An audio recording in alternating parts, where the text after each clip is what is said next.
Komisi Pemberantasan Korupsi menyatakan telah melakukan pemeriksaan terhadap mantan Menteri Keuangan Sri Mulyani di Washington DC, Amerika Serikat terkait kasus mega skandal korupsi bailout Bank Senturi 6,7 triliun rupiah.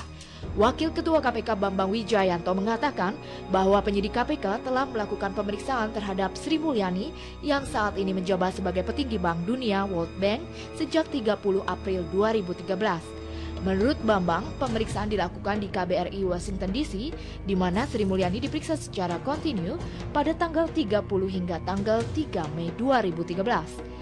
Lebih jauh, Bambang menyampaikan Sri Mulyani diperiksa penyidik KPK dalam kapasitasnya sebagai saksi atas 2 tersangka, diantaranya Siti Fajrijah, mantan Deputi 5 Pengawasan Bank Indonesia, serta Budi Mulya, Deputi 4 Pengolahan Devisa Non-Aktif. Sebelumnya pada 29 April, KPK telah memeriksa Kepala Perwakilan Bank Indonesia New York, Wimbo Santoso, dalam kapasitasnya sebagai Kepala Stabilitas Sistem Keuangan Bank Indonesia.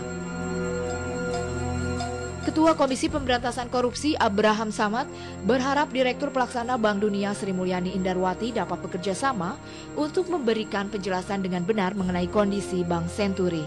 Menurut Abraham, pengakuan Sri Mulyani sangat penting sebagai titik tolak untuk penyidikan kasus Bank Senturi. Pemeriksaan terhadap Direktur Pelaksanaan Bank Dunia Sri Mulyani Indarwati dinilai KPK bisa menjadi pembuka jalan atas kasus Senturi. Untuk itu, Sri Mulyani diharapkan terbuka dalam menjelaskan kondisi Bank Senturi yang sebelumnya dianggap sebagai bank gagal dan berdampak sistemik. Terkait layak tidaknya bank tersebut diberikan dana talangan karena rasio kecukupan modal atau caranya tidak memenuhi syarat, Abraham menyatakan KPK tidak hanya meminta keterangan Anggito Abimanyu, tetapi juga banyak keterangan saksi terkait kondisi keuangan bank tersebut. Anggito Abimanyu sempat diperiksa KPK pada akhir Februari lalu. Saat itu, sebagai mantan Kepala Kebijakan Fiskal Kementerian Keuangan, Anggito menyatakan belum yakin Bank Senturi merupakan bank gagal berdampak sistemik sehingga harus diambil keputusan memberikan dana talangan. Meski menyetujui kenyataan adanya krisis global pada tahun 2008, Anggito belum dapat memahami mengapa Bank Indonesia mengambil keputusan menetapkan Bank Senturi sebagai bank gagal berdampak sistemik. Awal mula terjadinya kasus Bank Senturi setelah Bank Senturi mengalami kalah clearing pada tanggal 18 November 2008.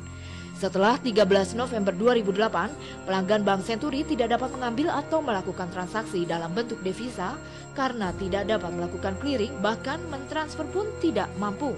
Bank hanya dapat melakukan transfer uang ke tabungan, jadi uang tidak bisa keluar dari bank. Nasabah pun merasa dihianati dan dirugikan karena mereka banyak menyimpan uangnya di Bank Senturi. Kasus Bank Senturi memiliki dampak yang sangat besar terhadap bank-bank lainnya dan mempengaruhi tingkat kepercayaan masyarakat terhadap sistem perbankan nasional.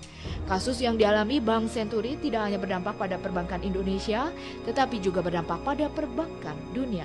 Informasi yang dipakai KSSK cukup lengkap dan telah memadai sebagai dasar penetapan Bank Senturi sebagai bank gagal berdampak sistemik pada tanggal 20 dan 21 November 2008. Penetapan dampak sistemik Bank Senturi telah menggunakan informasi, analisa, dan metodologi baik yang bersifat kualitatif maupun yang bersifat kuantitatif, termasuk penggunaan judgment.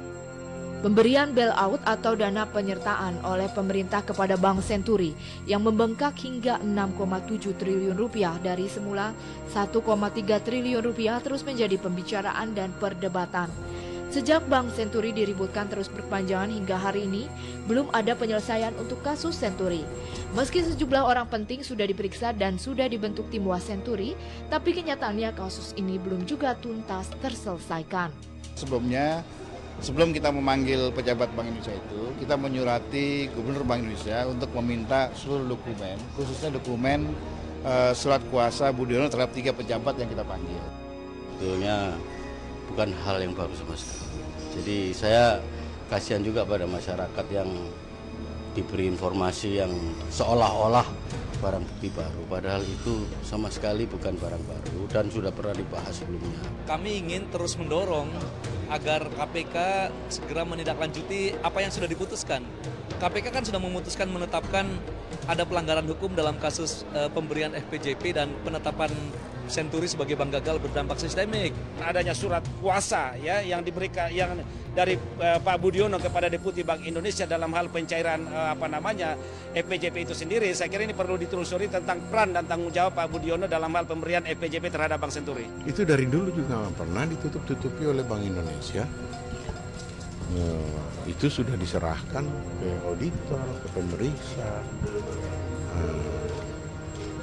Setahu saya loh, surat kuasa itu dibuat setelah ada keputusan Dewan Gubernur mengenai FPJP.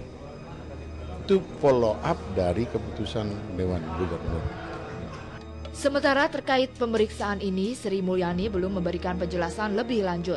Sri Mulyani hanya memberikan penjelasan lewat surat elektronik bahwa dirinya akan bicara pada waktunya nanti.